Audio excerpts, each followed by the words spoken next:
Assalamualaikum warahmatullahi wabarakatuh. Perkenalkan, nama saya Bunga Ramadanti. Saya perwakilan dari kelompok 4 ingin mempresentasikan tentang pembelajaran mikro. Di kelompok 4 yaitu ada Asniati Sopalatu dan Bunga Ramadanti.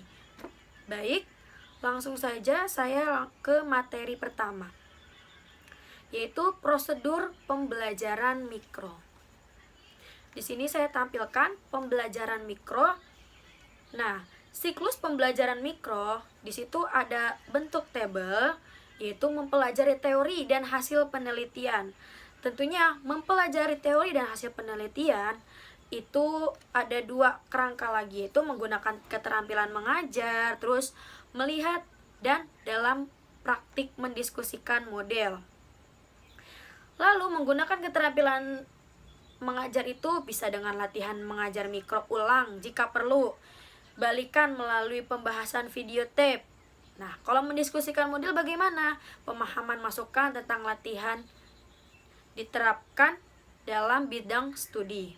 Terus apa? Implementasi dalam pengajaran mikro. Selanjutnya, keterangan. Memahami teori atau hasil penelitian, keterampilan mengajar. Yang kedua, mendiskusikan prinsip dan keterampilan yang harus dikerjakan. Yang ketiga, dipraktikkan dengan teman-teman selama 10-15 menit. Yang keempat, direkam dan divideo dan diputar ulang sebagai bahan masukan terhadap keterampilan yang sudah dilatihkan.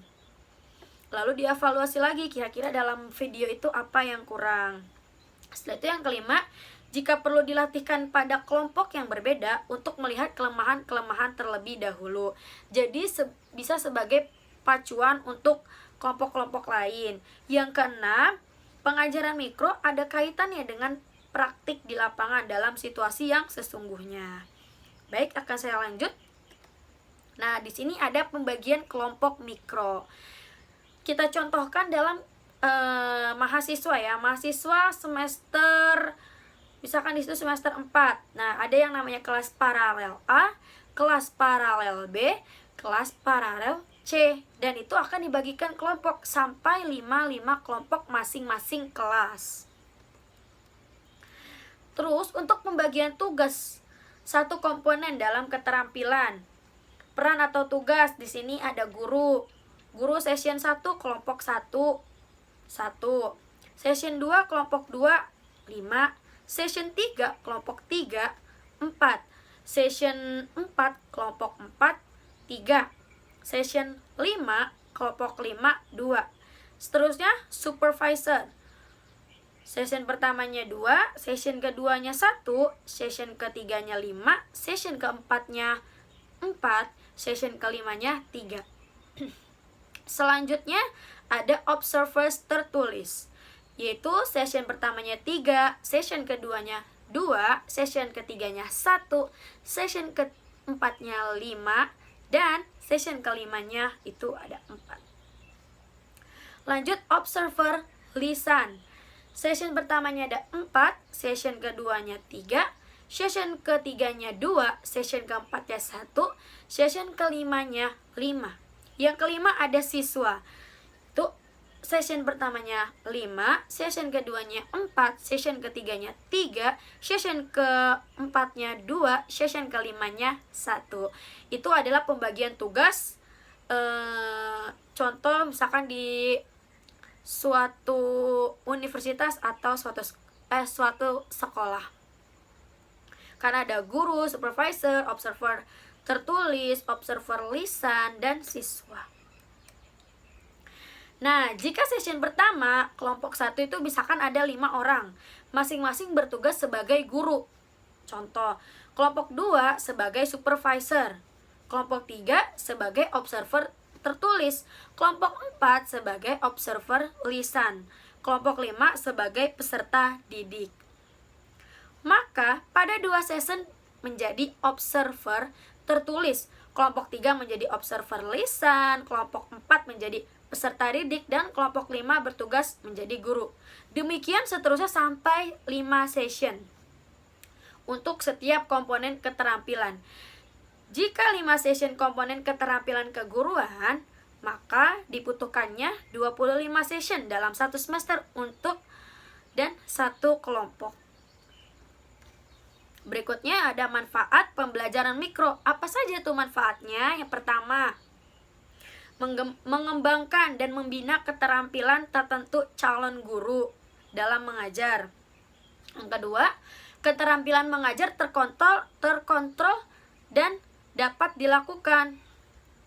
Yang ketiga, perbaikan atau penyempurnaan secara cepat dapat segera dicermati. Latihan penguasaan keterampilan mengajar lebih baik. Terus, saat latihan berlangsung, calon guru dapat memusatkan perhatian secara objektif. Lalu, langkah-langkah prosedur pembelajaran mikro ada 5, yaitu pengenalan, penyajian model dan diskusi, perencanaan, praktik, dan diskusi. Jadi ini ibarat kata suatu saat nanti kita mengajar, kurang lebih langkah-langkahnya seperti ini. Baik, di sini saya akan menampilkan RPP, rencana pembelajaran, pelaksanaan pembelajaran. Saya contohkan di sini pada MA Al-Islamiyah, mata pelajaran fikih, materi tentang kurban dan akikah kelas 10. Alokasi waktu 2x40, KD-nya 1.5 dan 2.7. Pertemuan pertama. Di sini saya menjelaskan tentang tujuannya. Bisa dilihat di sini ada menjelaskan, mempraktikkan, dan menjelaskan hikmah kurban. Berikut langkahnya itu menggunakan media apa saja?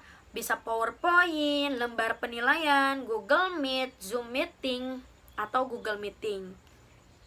Alatnya bisa alat atau bahan itu bisa menggunakan laptop, smartphone, penggaris, spidol, papan tulis, dan lain-lainnya.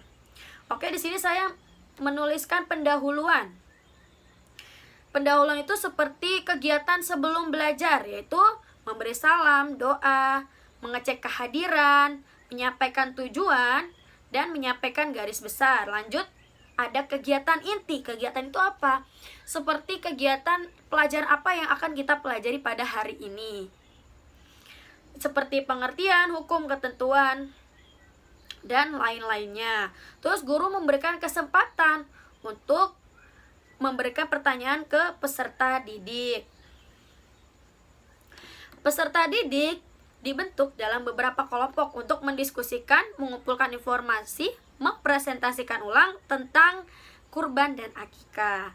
Selanjutnya ada komunikasi, mempresentasikan ke seluruh siswa atau mengemukakan pendapat. Terus ada kreativitas, guru dan peserta didik membuat kesimpulan tentang hal-hal yang berhubungan dengan kurban dan akikah. Berikutnya ada penutup, yaitu seperti merefleksikan pengalaman belajar, memberikan penilaian secara lisan dan singkat, baru merencanakan pembelajaran pada pertemuan berikutnya. Nah, di sini ada penilaian, yaitu sikap, pengetahuan, dan keterampilan. Nah, penilaian pembelajaran remedial dan pengayaan di sini ada teknik penilaian. Itu dibagi menjadi 2. Penilaian kompetensi pengetahuan dan keterampilan. Terus yang kedua ada instrumen penilaian. Yang ketiga, pembelajaran remedial. Yang ketiga, pembelajaran remedial dan pengayaan. Baik. Kurang lebihnya segitu saja presentasi dari saya. Kurang lebihnya mohon maaf. Wabillahi taufik wal hidayah. Wassalamualaikum warahmatullahi wabarakatuh.